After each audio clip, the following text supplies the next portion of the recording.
Le clinogire Odier-Bessières, suivant l'article de l'Aérophile du 15 juillet 1932.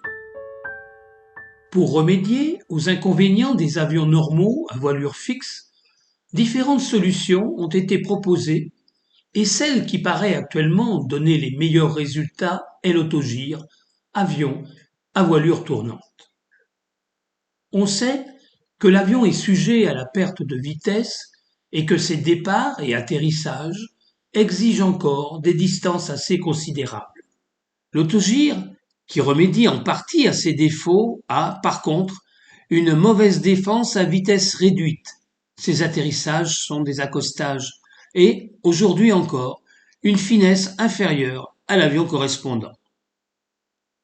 C'est pour éviter les défauts de ces deux solutions qu'a été construit le clinogire, qui pourrait être appelé un biplan dont l'aile inférieure est fixe et l'aile supérieure constituée par un rotor tournant par clinogiration, les deux systèmes portant chacun sensiblement 50% du poids total. Le premier appareil construit est constitué par un monoplan caudron C-193 équipé avec un rotor qui a subi de longues expériences au chariot aérodynamique de Saint-Cyr sous la direction de M. Toussaint et qui a effectué, depuis le 26 mai, piloté par Henri Massot, à l'aérodrome de Guyancourt, de très nombreux essais qui ont justifié les prévisions des constructeurs. Le mieux est encore de montrer ce qu'est une voilure clinogire, telle que l'ont réalisé messieurs Odier et Bessières sur un caudron C-193. Il s'agit de deux hélices calées à 90 degrés. Ces hélices, cette voilure oscille sur deux rotules au sommet d'un mât de 1 mètre de haut, légèrement incliné vers la droite. Le mât est monté sur deux traverses de fuselage et maintenu par 4 haubans. L'épaisseur de chaque hélice, au moyeu, est de 70 mm environ. L'incidence de chaque hélice au voisinage du centre est de -3 degrés et à l'extrémité de +2 degrés. Il importe de bien se souvenir de cette différence d'incidence le long de chaque pale, car tout le secret de la clinogiration est là.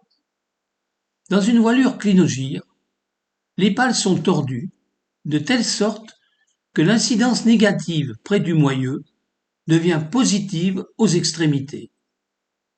Si l'on place un rotor ainsi construit dans un vent perpendiculaire à son plan moyen, la pale, dans la partie voisine du moyeu, travaillera en moulinet récepteur et obligera l'ensemble à tourner, tandis que son extrémité agira comme une hélice et soufflera contre le vent. Ainsi, dans le cas d'une chute verticale, le vent relatif qui se trouve dirigé de bas en haut produit à l'extrémité des pales un vent dirigé de haut en bas, qui ralentira la descente. Les caractéristiques de cet appareil sont les suivantes.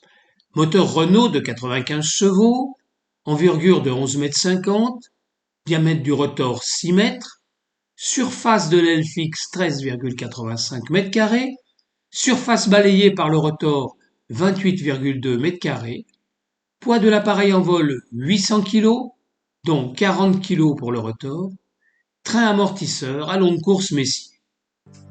Le 26 mai 1932, le pilote Henri Massot a effectué, sur l'aérodrome de Guyancourt, les premiers vols de réglage et de mise au point du clinogire Odier-Bessières. Ces essais se sont avérés très satisfaisants. Le clinogire fit une apparition démonstration lors de l'arrivée du Tour de France des avions de tourisme à Buc le 12 juin 1932 aux mains de Massot, qui avait gagné l'édition de 1931. Courant octobre 1932, les essais du clinogire Odier-Bessières ont repris à Guyancourt. Ils ont entraîné des modifications du calage du rotor.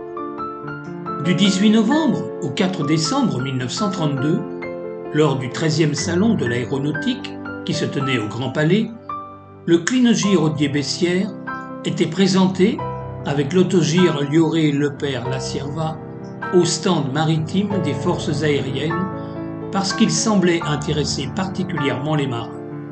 La machine proposée avait un support de rotor nouveau et un entraînement pour le lancement de celui-ci. Début 1933, les essais sont poursuivis par Delmotte, puis la presse devient silencieuse. Tout laisse à penser que le projet est abandonné en 1934.